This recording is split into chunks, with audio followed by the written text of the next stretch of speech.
নমস্কার বন্ধুরা, শুভ সন্ধ্যা। আমার পক্ষ থেকে এবং চ্যানেলের পক্ষ থেকে প্রত্যেককে যারা এই ভিডিও দেখছেন তাদেরকে ইংরেজি নববর্ষের শুভেচ্ছা, হ্যাপি নিউ ইয়ার। এবং সেই সাথে সাথে আমি যে বিষয়টা চাইবো সেটা হচ্ছে, যারা আমরা মার্কেটের সাথে যুক্ত রয়েছি প্রত্যেকের ওয়েলথ ক্রিয়েশন হোক, প্রত্যেকের লক্ষ্মী লাভ হোক এবং 2025 সাল সবার ভালো যাক। বছরের প্রথম দিন, এটাই ঈশ্বরের কাছ থেকে চাইবো। আজকের ভিডিও থেকে আলোচনা করব নিফটি নিয়ে, এই মুহূর্তে কী পজিশনে রয়েছে, এবং সেই সাথে বেশ কিছু ভালো স্টক সিলেক্ট করা হয়েছে যারা টেকনিক্যালি খুব স্ট্রং জোনে দাঁড়িয়ে রয়েছে। সেই স্টকগুলির টেকনিক্যাল চার্ট অ্যানালাইসিস করে বোঝার চেষ্টা করব অ্যাকচুয়ালি কোন দিকে মুভ দিতে পারে এবং এই স্টকগুলোকে কেন ওয়াচ লিস্টে রাখা যেতে পারে। তাহলে চলুন প্রথমেই চলে আসবো নিফটি নিয়ে। নিফটি অলরেডি আমি এখানে চার্ট ড্র করে রেখেছি। আমি অলরেডি দুদিন ধরে যে ভিডিও ডিসকাস করেছিলাম, ভিডিওতে সেখানে যে বিষয়গুলো বলেছিলাম আজকেও সেম একই বিষয় বলবো। সেটা হচ্ছে নিচের দিকে নিফটির লক্ষণ রেখা হচ্ছে 23,300 থেকে 23,350, এই যে জোনটা ড্র করা আছে। এই জোনটাকে যদি ব্রেক ডাউন করে ক্লোজিং দিয়ে দেয় তাহলে সেটা কিন্তু নিফটির জন্য অবভিয়াসলি একটা নেগেটিভ দিক। এবং আরও একটা বিষয় যেটা চলে আসছে সেটা হচ্ছে, আমি এখানে দুটো জোন ড্র করেছি, 24,050 এবং 23,450-এর মতো। এই দুটো জোনও কিন্তু বেশ ভাইটাল। ওপরের দিকে যদি ব্রেকআউট দিয়ে সাস্টেন্ড করে দেন এখানে একটা সম্ভাবনা থাকবে নিফটি ঘুরে দাঁড়িয়ে আবার ওপরের দিকে যেতে পারে। এবং যদি দেখা যায় নিফটি 23,450-কে ব্রেক ডাউন করে দিচ্ছে এবং ক্লোজিং দিয়ে দিচ্ছে, দেন তখন কিন্তু একটা অ্যালার্ট আমাদেরকে রাখতে হবে, সেটা হচ্ছে মেবি 23,350-কে ব্রেক করতে পারে। ব্যাস, এই জায়গাটাই নিফটিতে আমি এই মুহূর্তে দেখতে পাচ্ছি। সেই সাথে আরও একটা বিষয় দেখতে পাচ্ছি যেটা আজকে একটু পজিটিভ লাগছে আমার। বাট আজকে ওয়ার্ল্ডের ম্যাক্সিমাম মার্কেট ক্লোজ ছিল, ইন্ডিয়ান মার্কেট এবং খুব সম্ভবত সৌদি আরব খোলা ছিল। তো আজকে পার্টিসিপেশন অনেক কম, সেই হিসেবে কিন্তু আজকের যে ক্যান্ডেল সেটা অতটা গুরুত্বপূর্ণ হিসেবে আমি দেখছি না। তো এখানে যে বিষয়টা আসছে সেটা হচ্ছে 200 ইএমএ যেটাকে ব্রেক ডাউন করেছিল এবং গতকালকে যে 200 ইএমএতে রিজেকশন পেয়েছিল সেটাকে কিন্তু আজকে ব্রেকআউট করে আবার ওপরে ক্লোজিং দিয়েছে। এই একটা জায়গা কিন্তু পজিটিভ দেখা যাচ্ছে। তাহলে নিফটির যে প্রেজেন্ট চার্ট আছে সেটা অ্যানালাইসিস করলাম, সেই জায়গাটা আপনাদের সাথে তুলে ধরলাম এডুকেশনাল পারপাস। প্লিজ এটাকে রেকমেন্ডেশন হিসেবে নেবেন না এবং কোনোভাবেই ধরে নেবেন না আমি যেটা বলছি সেটাই ঠিক। আমি কিন্তু যে কোনো সময় ভুল হতে পারি, কারণ টেকনিক্যাল চার্ট অ্যানালাইসিস করে আমি আপনাদের সাথে কথা বলছি। মার্কেটে যদি পজিটিভ নিউজ আসে সেখানে ভালো জায়গায় চলে যেতে পারে, আবার নেগেটিভ নিউজ আসলে কিন্তু সেখানে খারাপ জায়গাও আসতে পারে। আচ্ছা, নিফটিতে আরেকটা বিষয় যেটা গতকালকে আমি ডিসকাস করেছিলাম, যেটা আমি আজকে একটু মিস করে গেলাম, সেটা হচ্ছে নিফটি যদি 23,350-এর নিচে ব্রেক ডাউন দিয়ে দেয় তাহলে যেটা গতকালকে আমি আলোচনা করেছিলাম সেটা কিন্তু এখানে আমি বলে দিই, সেটা হচ্ছে এখানে কিন্তু একটা নেগেটিভ প্যাটার্ন তৈরি হবে, inverted cup and handle pattern. এবং এই ইনভার্টেড কাপ অ্যান্ড হ্যান্ডেল প্যাটার্নের যদি ব্রেক ডাউন দিয়ে দেয় তাহলে সেটা কিন্তু নিফটির জন্য নেগেটিভ হতে পারে। তাহলে নিফটির যে টেকনিক্যাল চার্ট এখন আমরা দেখছি সেটার যে পজিশন আছে সেটা নিয়ে ডিসকাস করা হলো। এরপরে চলে যাব স্টক নিয়ে। বেশ কিছু স্টক নিয়ে কথা বলবো যে স্টকগুলি বেশ ভালো জায়গাতে রয়েছে। সবার প্রথমে যে স্টকটি নিয়ে স্টকটি হলো করোমেন্ডেল ইন্টারন্যাশনাল লিমিটেড। স্টকটির উইকলি চার্টে আমরা এখন রয়েছি। আমি স্টকটি এর আগে ডিসকাস করেছিলাম, যারা আমার চ্যানেল ফলো করেন তারা অবশ্যই মনে রাখবেন, আশা করছি সেটা হচ্ছে উইকলি চার্টে এখানে কিন্তু একটা খুব সুন্দর প্যাটার্ন বানিয়েছিল, যে প্যাটার্নটাকে ব্রেকআউটও করেছিল। তো আমি সেটা আপডেট দিয়েছিলাম।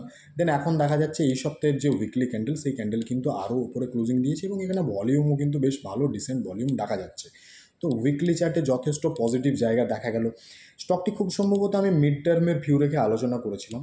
তো অ্যাকচুয়ালি যদি মিড টার্মের ভিউ এখানে রাখা হয় তাহলে অ্যাজ পার টেকনিক্যাল চার্ট যেটা এখানে টার্গেট হওয়া উচিত মিড টার্মে, সেটা হচ্ছে নিচে আমাদের যে পোল আছে সেই পোলটাকে যদি আমরা ওপরে শিফট করে দিই, তার যে রেঞ্জ, সেই রেঞ্জের হিসেবে কিন্তু এখানে মুভ আসার সম্ভাবনা।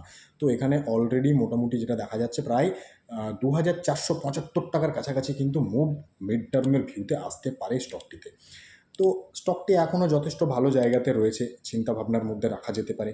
এরপরে এখানে ডে চার্টে আমরা যখন চলে আসছি, একটা খুব সুন্দর সিনারিও কিন্তু এখানে দেখতে পাচ্ছি, সেটা হচ্ছে স্টকটি বেশ কিছুটা সময় কিন্তু এখানটাতে কনসলিডেশন করেছিল, যদি এই জোনটাকে আমরা একটু মার্ক করে দিই।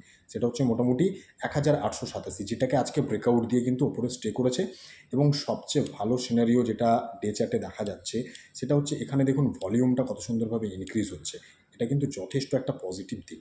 তো এখানে যদি ইনস্ট্যান্ট এন্ট্রির কথা চিন্তা ভাবনা করা হয় সেক্ষেত্রে কিন্তু এই জায়গাটাতে একটা এসএল কনসিডার করা উচিত বলে আমি পার্সোনালি মনে করছি। সেটা হচ্ছে 1820 কাছাকাছি এই জায়গাতে এসএল কনসিডার করে চিন্তাভাবনা করা যেতে পারে।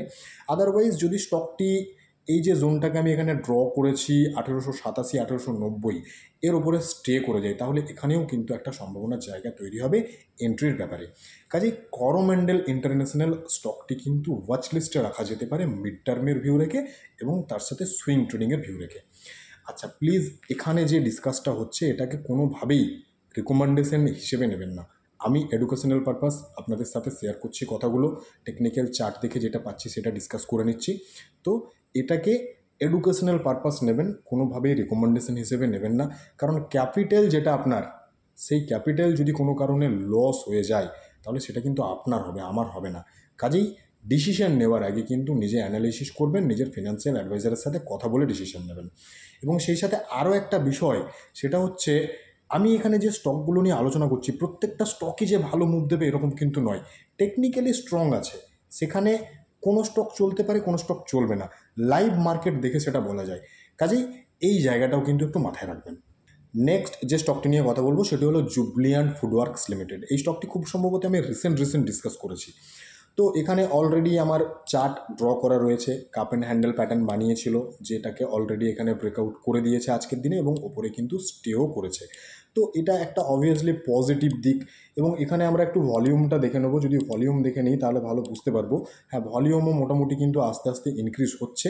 তো এই যে ব্রেকআউট, এই ব্রেকআউট কিন্তু সাস্টেনেবল ব্রেকআউট হওয়ার সম্ভাবনাই বেশি। তো স্টকটি যদি এখানে যে লাইনটা ড্র করা রয়েছে অলরেডি 715-র কাছাকাছি, 715-র উপরে যদি সাস্টেন্ড করে যায় দেন এখানে কিন্তু কাপ অ্যান্ড হ্যান্ডেল প্যাটার্নের হিসেবে যে মুভ দেখা যেতে পারে সেটা এখানে অলরেডি আমার ক্যালকুলেট করা রয়েছে। প্রায় 866-র কাছাকাছি একটা টার্গেট কিন্তু এখানে আসতে পারে মিড টার্মের ভিউ রেখে। কাজেই জুবলিয়ান্ট ফুডওয়ার্কস লিমিটেড স্টকটিকেও কিন্তু ওয়াচলিস্টে রাখা যায়, কারণ এটা অলরেডি ব্রেকআউট করে ফেলেছে তার যে কাপ অ্যান্ড হ্যান্ডেল প্যাটার্ন সেটাকে এবং ওপরে স্টে করেছে। পরের স্টক যেটি নিয়ে কথা বলবো সেটি হলো লেমন ট্রি হোটেলস লিমিটেড। স্টকটি আজকে প্রায় 4%-এর কাছাকাছি মুভ দিয়েছে এবং দারুণ একটা জায়গার মধ্যে কিন্তু ক্লোজিং দিয়েছে। তো স্টকটিতে প্রথমে আমরা একটা জোন একটু মার্ক করে নেব, একটা হরাইজন্টাল লাইন আমরা এখানে ড্র করে নেব। সেটা হচ্ছে মোটামুটি 159-এর কাছে, যেখানে ক্লোজিং দিয়েছে স্টকটি আজকের দিনে।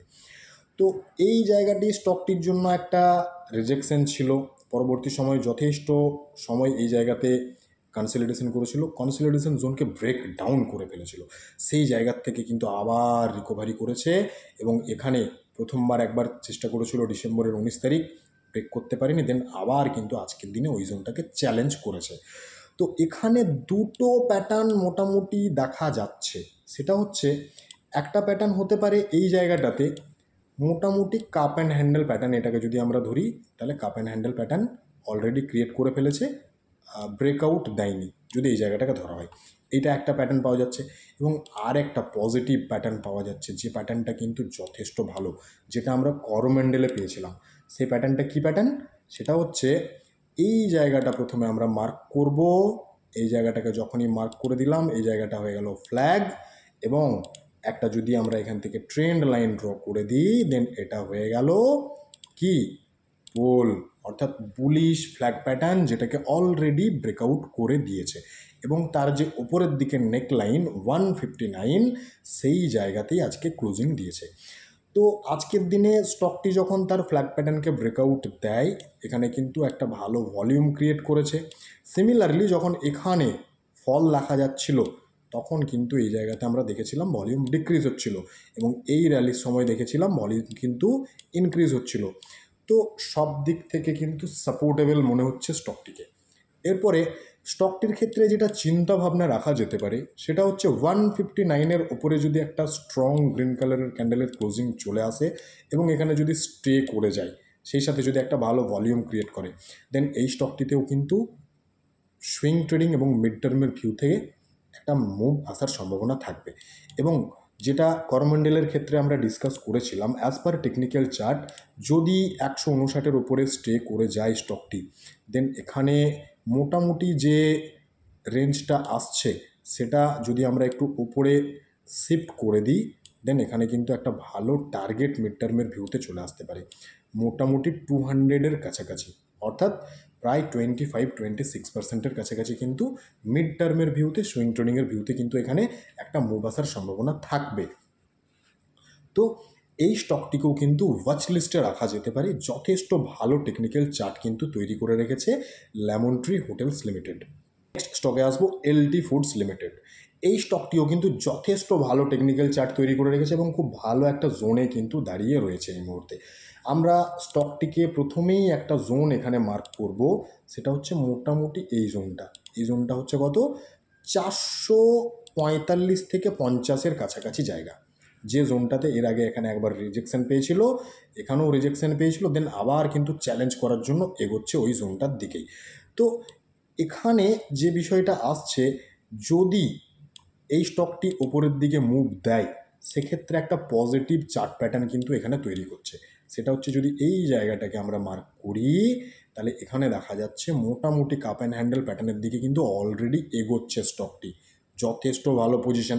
এবং সেই সাথে আরও একটা বিষয় এখানে চলে আসছে, সেটা হচ্ছে আমরা যদি এই জায়গাটাকে মার্ক করি, তাহলে এই জায়গাতেও কিন্তু আমরা দেখতে পাচ্ছি একটা পজিটিভ প্যাটার্ন, সেটা হচ্ছে flag pattern, bullish flag pattern, যেটা আমরা এর আগে দুটি স্টকে পেয়েছি। তো বুলিশ ফ্ল্যাগ প্যাটার্নকে অলরেডি ব্রেকআউট করে দিয়েছে।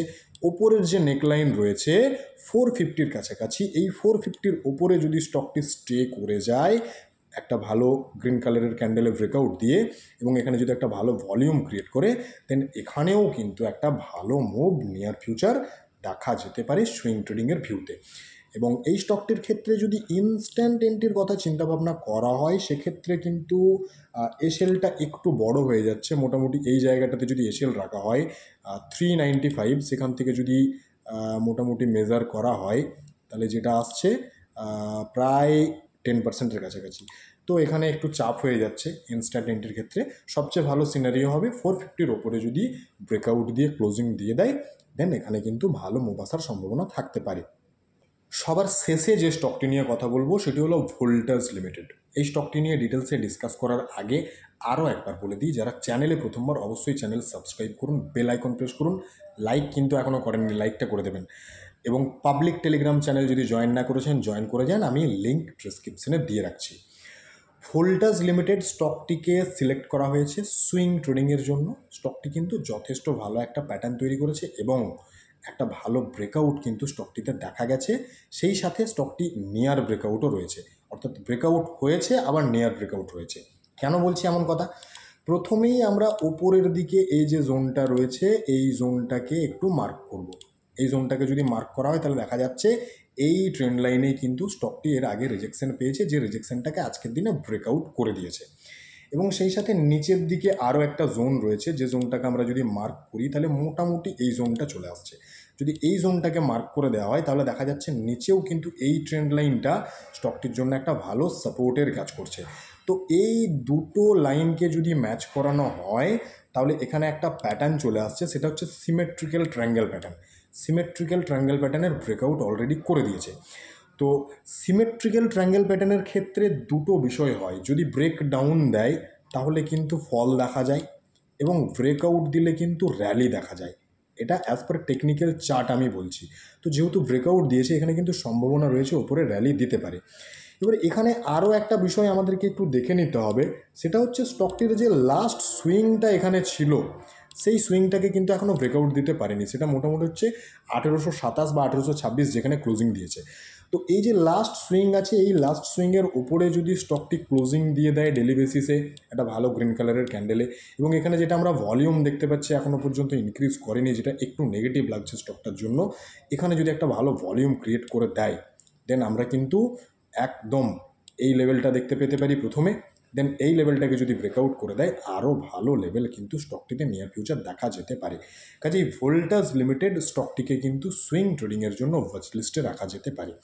বাকি এই ভিডিওটিকে কোনোভাবে রিকমেন্ডেশন ভিডিও হিসেবে নেবেন না, এটাকে এডুকেশনাল পারপাস নেবেন, নিজের ফিনান্সিয়াল অ্যাডভাইজারের সাথে কথা বলবেন, তারপরে ডিসিশন নেবেন। সবাই সুস্থ থাকবেন, ভালো থাকবেন। নতুন বছর সবার ভালো কাটুক, শুভ কাটুক, এই কামনা করি। ধন্যবাদ।